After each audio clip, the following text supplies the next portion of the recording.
अस्सलाम वालेकुम, नमस्कार, सत श्री अकाल एंड गुड इवनिंग। मैं हूं आरज़ू काज़मी और आप देख रहे हैं पॉइंट ऑफ व्यू। हमें जी जॉइन किया है आपके जाने पहचाने डॉक्टर मुक्तदिर खान साहब ने। और इससे पहले हम सर की तरफ चले, आप सबसे रिक्वेस्ट है कि मेरे चैनल को भी और सर के चैनल को भी प्लीज़ सब्सक्राइब करना ना भूलिएगा। Thank you so much sir, क्या जा पाएँ। थैंक यू बहुत वेरी मच शुक्रिया Asif, you welcome. Sir. Caretaker government जो है वो पाकिस्तान में आ गई है और आती चली जा रही है। आज सिंध असेंबली में भी जो है कुछ जो मेंबर्स हैं उन्होंने उठ लिया है। क्या लग रहा है आपको कि ये हिंदुस्तान के साथ कुछ बातचीत करने की कोशिश करेंगे? क्योंकि एक दो जो मिनिस्टर्स नए नए बने हैं और अच्छा मिनिस्टर्स भी ऐसे बने जिन्हें मेजोरिटी को कोई नहीं जानता, तो इसलिए मुझसे मत पूछिएगा कि कौन है। तो पता नहीं किधर किधर से दो चार के अलावा ज्यादातर जो है उनको कोई जानता नहीं। अब कहा जा रहा है टेक्नोक्रेट है। तो सर आपको लग रहा है कि हिंदुस्तान के साथ या वर्ल्ड में कहीं भी क्या ये लोग बात कर पाएंगे? मैं ये रजा रूमी साहब है ना, आप जानते होंगे, जर्नलिस्ट जी जी आजकल। हाँ, जी जी। मैं उनके अच्छी तरह से जानता हूँ उनकी फैमिली को। तो हम्म उनका मैं ट्वीट देख रहा था। वो कह रहे थे कि आप केयर टेकर गवर्नमेंट है, आप ये वो करने नहीं आए, जस्ट मेक श्योर कि इलेक्शन ठीक ठाक हम्म जल्दी टाइम पर हो जाए। तो मैं उसके बाद 2 दिन आपके नए जो मिनिस्टर्स अपॉइंट है उनके बयान सुन के मैं सोच रहा था कि पाकिस्तान का प्रॉब्लम क्या है। देन आई रियलाइज कि हो सकता है कि इनकी अंग्रेजी इतनी कमजोर है कि लफ्ज केयर टेकर का वो मतलब नहीं समझते। अब फॉर एग्जांपल, वो मेरे ख्याल से वो फाइनेंस के मिनिस्टर है जिन्होंने कहा कि मैं एक्सपोर्ट्स $80 बिलियन कर दूंगा 30 बिलियन से। बिल्कुल। वो और मैंने आज अपने शो में कहा भी, मैंने कहा ये कौन सा नशा करते हैं, जरा पता तो लाइक लगाओ। How is he going to do it, right? मतलब क्या वो पॉलिसी बना सकते हैं बगैर पार्लियामेंट के अप्रूवल? क्या कैन ही मेक चेंजेस? और मतलब 2.5 times एक्सपोर्ट बनाना is not that easy. You will have to make, I mean, सिर्फ पॉलिसी से भी नहीं बदलते, मतलब पब्लिक हैज टू कोऑपरेट वगैरह। और फिर ये जलीली साहब का जो बयान था, मुझे हम्म मुझे समझ में नहीं आया, like why they are issuing such statement. और उसका अगर उनको सीरियस ले लें तो एक खतरनाक बात यह है कि शायद जो भी उनको, आपको फोन आता है ना पहली बार जब अपॉइंटमेंट मिलता है, सलाम अलैकुम जलील साहब, आपके लिए खुशखबरी है, we have chosen you as caretaker foreign minister. तो वो कहेंगे कि मैं क्या करूंगा, जो बेकार काम मेरे को 2-3 महीने के लिए आप तंग क्यों कर रहे हैं? What if whoever calls it, अरे यार ये 2-3 महीने के लिए नहीं है, this is an indefinite appointment. Hmm then तो बंदा सोचने लगता है ना कि मैं क्या कर सकता हूं अगर मुझे चांस मिला to become foreign minister, so then I can go and improve relations with in. तो मुझे लगता है कि ये जितने भी मिनिस्टर्स अपॉइंट हो रहे हैं, at the back of their mind they are thinking कि this could be a long term appointment rather than a short term care taker. इसका मतलब शायद इलेक्शन पोस्टपोन हो जाए कम से कम, या हो ही ना election. So that is the scary part. लेकिन ठीक है, वो सब चीजें बाजू रखकर उनके एक्चुअली स्टेटमेंट देखते हैं। तो उन्होंने कहा कि there is already a peace plan India और पाकिस्तान का, जो 2003 की बात कर रहे हैं वो, और he wants to revive that plan. तो मैं उनके लिए थोड़े ना नई नई चीजें बताता हूँ। 2003 में Pakistan was a very critical ally for the US, क्योंकि ग्लोबल वॉर ऑन टेरर धुआंधार चल रही थी। अभी तक बिन लादेन पकड़ा नहीं गया था, पता भी नहीं चल रहा था। There were lots of efforts. Pakistan was very important to the US in 2003। और इंडिया उतना इन्फ्लुएंशियल, इतना पावरफुल नहीं था 20 साल पहले जो इंडिया आज है। So basically, the balance of power is not the same today that it was 20 years ago. Pakistan has gone down, India has gone up. So why will India even take वो पुराना plan वो seriously क्यों लेंगे, right? So that is the पहला सवाल उठता है। दूसरा सवाल, वो मनमोहन सिंह की गवर्नमेंट थी शायद, या पता नहीं, हाँ I think it was about Manmohan Singh के जमाने की बात कर रहे हैं वो, when the plan was being floated around. और I don't think this government is interested in that kind of approach. वो तो पाकिस्तान को मार्जिनलाइज करना चाह रहे हैं, पाकिस्तान की जो इंटरनेशनल वॉइस है उसको दबाना चाह रहे हैं। They don't want Pakistan going around talking about Kashmir in international forums. तो I am not sure, yes India will talk peace, लेकिन टर्म्स एंड कंडीशंस नए होंगे। और अब तो आज़ाद कश्मीर भी शायद टेबल पे रहेगा if they start talking about it, which is not going to happen. तो मुझे लगता है कि ये पता नहीं क्या बात कर रहे हैं। Either there is something very dangerous and sinister कि ये इलेक्शन नहीं होंगे और इनको किसी ने कह दिया कि भाई आप लॉन्ग टर्म है, आप प्लान्स बना रहे हैं, इसलिए वो इस तरह के प्लान्स बना रहे हैं, लॉन्ग टर्म प्लान्स, मैं इतना बढ़ा दूंगा एक्सपोर्ट्स, मैं इंडिया के साथ पीस कर लूंगा, वरना खुद अपने आप को मजाक उड़ा ले रहे हैं ना। लाइक व्हाई वुड यू से समथिंग लाइक दैट अगर आप टेम्पररीली 2-3 महीने के लिए आ रहे हैं, you know. So I was very surprise, वो पूरा तो सर उसकी हो सकता है सर उसके एक रीजन ये भी हो ना कि जिस तरह की स्टेटमेंट उन्होंने दी है, तो इस वजह से आज मैं और आप बात कर रहे हैं। जब जी मैंने नया नया ज्वाइन किया था ना मीडिया में, मैं नई थी बिल्कुल, तो उन दिनों मैं वो मॉर्निंग शोज होते थे ये वो ना, वहां पे जाया करती थी। तो मुझे एक साहब कहने लगे कि बात करना ना तो कोई टेढ़ी बात कर देना जाके ना, तो फिर सब तुम्हें सुनेंगे, वरना कोई सुनेगा नहीं। कि अगर तुमने नॉर्मल सी बात की ना जैसे सभी कर रहे हैं, तो फिर कोई नोटिस नहीं करेगा। तो हो सकता है उन्होंने नोटिस हो जाए, इस वजह से ऐसी बात कर दी हो कि एक ने तो कह दिया कि जी मैं 80 बिलियन डॉलर की जो है वो पाकिस्तान में ले आऊंगा, इकोनॉमी को वो ठीक करने की बात करने लग गए, और साथ ही उन्होंने जो है वो उठते ही जो है वो इंडिया की बात कर दी। लेकिन सर क्या वर्ल्ड बैंक अगर ये लंबे जाते हैं, क्योंकि कहा यही जा रहा है इलेक्शन अभी नहीं है, लेकिन अगर ये ज्यादा टाइम के लिए रह जाते हैं, साल रह जाते हैं या 2 साल रह जाते हैं, 1 साल भी अगर रह जाते हैं, वर्ल्ड बैंक हो चाहे IMF हो, सब लोग सीरियस लेंगे इनको, इनकी बात सुनी जाएगी?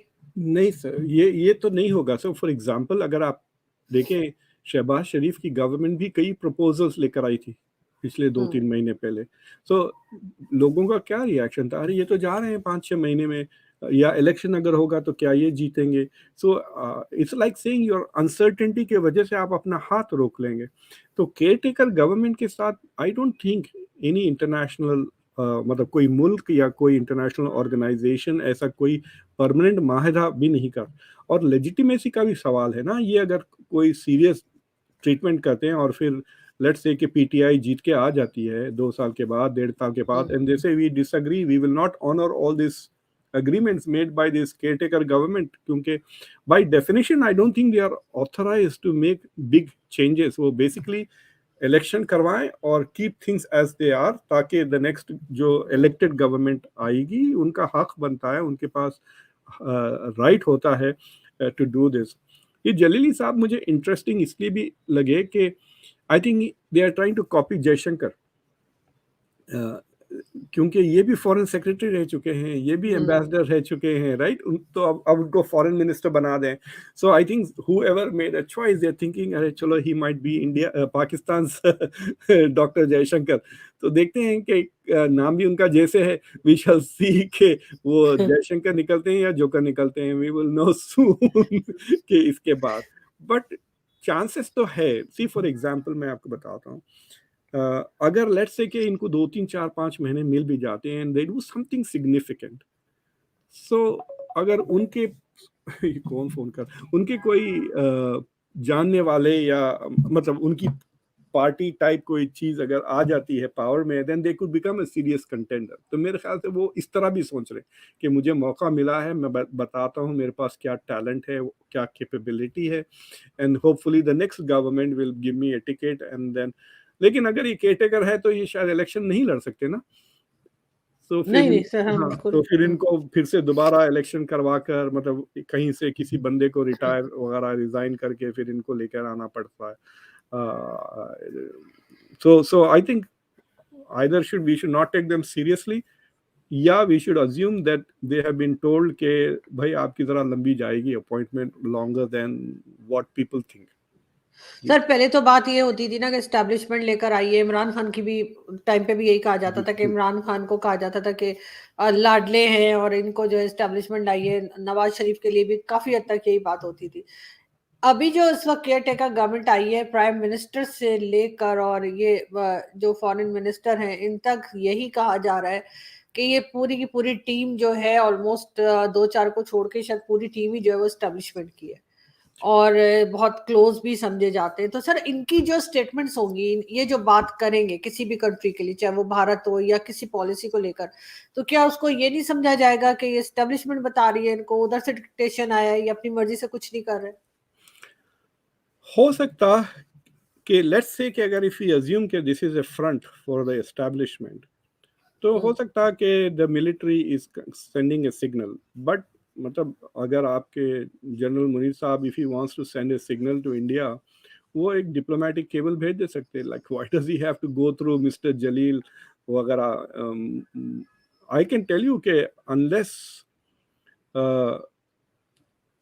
अगर इलेक्शन भी जितना डिले होता है ना, इनकी स्टैचर इंटरनेशनली उतना कम होते जाएगी, बिकॉज IMF वगैरह भी छिड़ जाएंगे क्योंकि यू नॉट, क्योंकि जो कंडीशंस IMF फिर 6 महीने के बाद आपको फिर शुरू हो जाएगा अगले साल के लिए IMF के साथ, टू एक्सटेंड लोन या get more break, unless you have an economic miracle at home.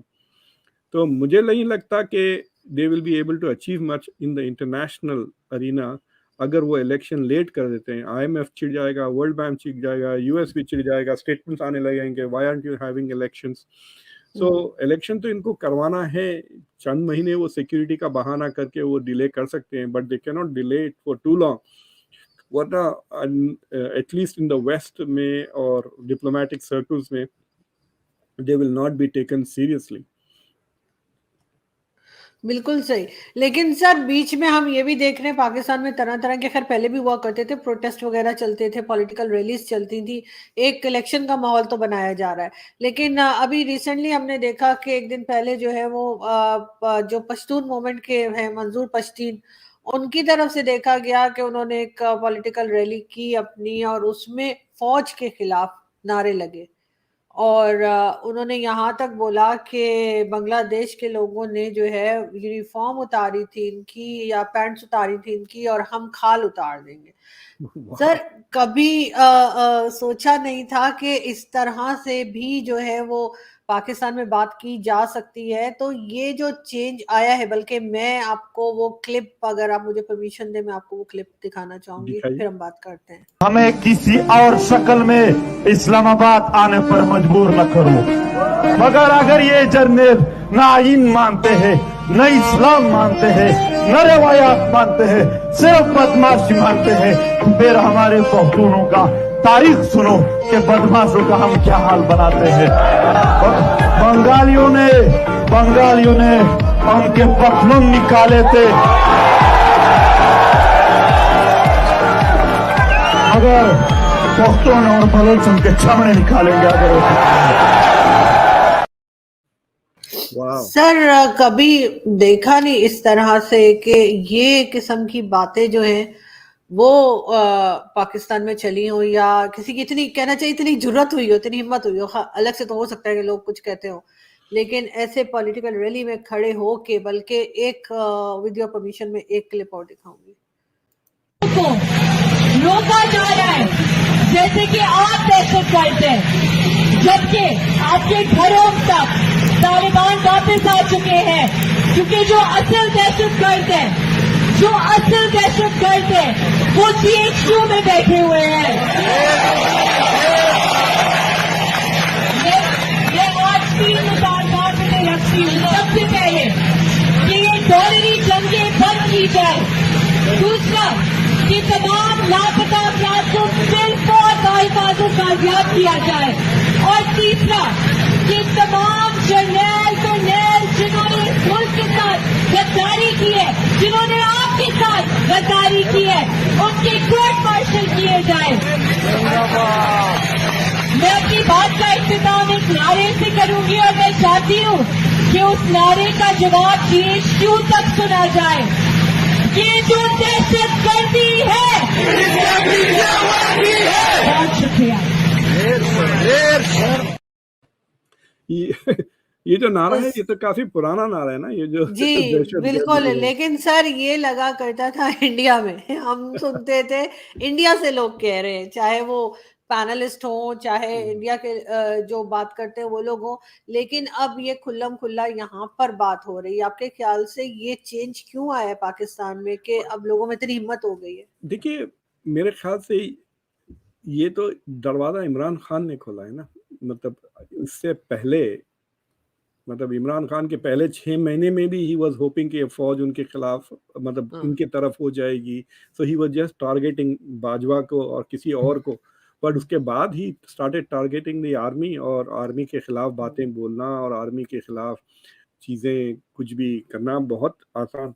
आपको पता है यहाँ पे पाकिस्तानी अमेरिकन आज से 10-12 साल पहले मुझे मस्जिद में कन्फ्रंट कर लेते थे कि आपने ऐसा क्यों क्रिटिसाइज किया पाकिस्तान की, ऐसा जैसा पाकिस्तान की army is like morally perfect, जिसकी मतलब you can not criticise it, it was above discussion, यानी हर चीज वो जो करती है मुल्क के लिए करती है। लेकिन वो भंडा फोड़ दिया है इमरान खान ने, ही हैज मेड इट। यहाँ पे भी अमेरिका में भी लोग फौज को उतना क्रिटिसाइज नहीं करते, वो पॉलिटिशियंस को क्रिटिसाइज करते हैं। दे अज्यूम, मतलब अज्यूम ही नहीं करते कि इराक में मिलिट्री फेलियर हुआ है, पॉलिटिकल फेलियर था, military did what it was asked to do, so thank you for your service, इस तरह से रेस्पेक्ट करते हैं फौज की।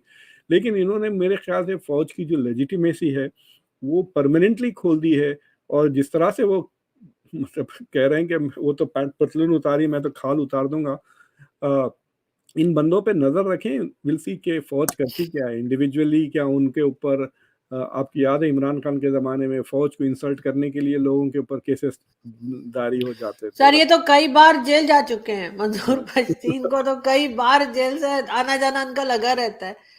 लेकिन सर फिर भी अभी इमरान खान की भी बात है, लेकिन खैर इमरान खान से पहले भी कई लोग जो थे, वो नवाब अकबर बुख्ती और कई लोग जो थे वो बात किया करते थे पाकिस्तान फौज की। लेकिन शायद इमरान खान के जमाने में सोशल मीडिया एक्टिव है तो ज्यादा हमें देखने को मिल जाता है, पहले इतना नहीं पता लगता होता होगा।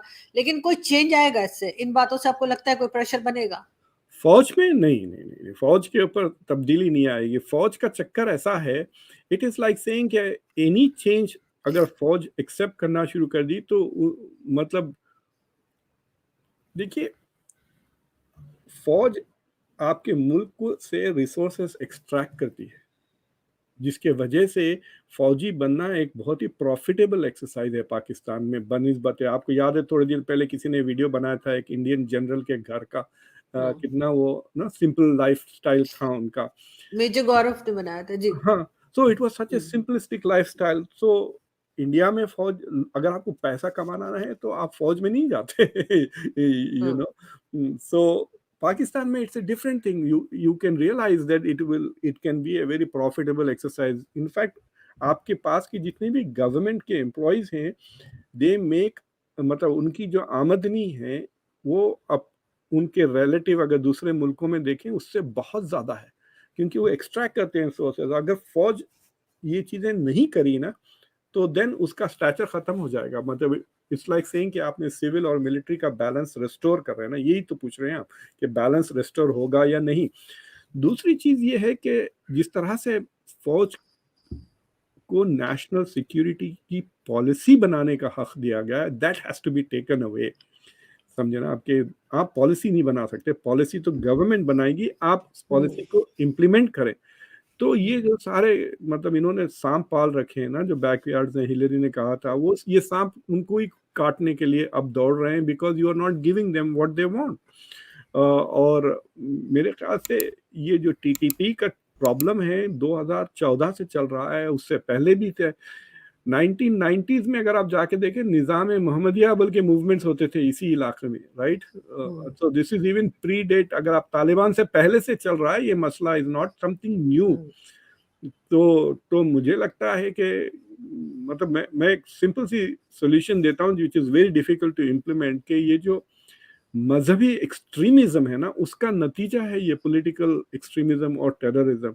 तो जब तक आप उसको एक्सट्रीमिज्म वहां से नहीं निकाले, मतलब और एक अजीब सा चीज है, मतलब ये खुद लोग अगर आप इनकी जिंदगी को पर्सनली स्क्रूटनाइज करें ना, तो they are not probably living by the sharia in their life. लेकिन इनको शरिया का डिमांड करना बहुत बड़ा जोर रहता है, ऐसा जैसा कि मर जाएंगे वरना शरिया अगर नाफिज नहीं हुआ तो मार डालेंगे या मर जाएंगे।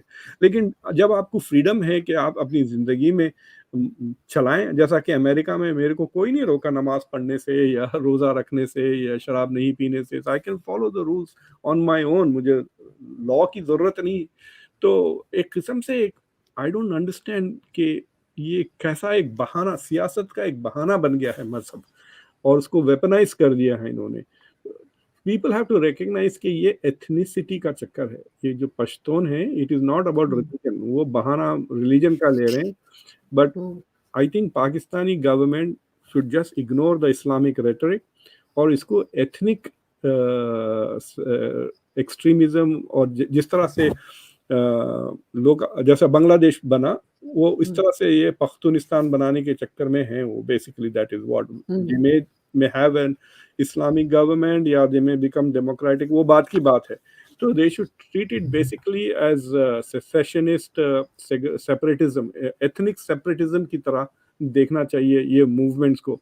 और क्योंकि जब तक वो इस्लाम के अंडर चल रहे हैं, इट इज़ लाइक सेइंग कि ठीक है, अगर हम पाकिस्तान में और इस्लाम लेके आ जाते हैं तो शायद ये खामोश हो जाएंगे। आई डोंट थिंक सो। आप कितनी भी शरीयत नाफिज कर ले इस्लामाबाद में, ये प्रोटेस्ट मूवमेंट्स चलते रहेंगे, because in reality they are ethnic separatism है वो। और बेसिकली बलूचिस्तान अलग, पख्तूनिस्तान अलग, that is where they are going, you know. फिर आपके पास सिंध का भी एक छोटा सा मूवमेंट है।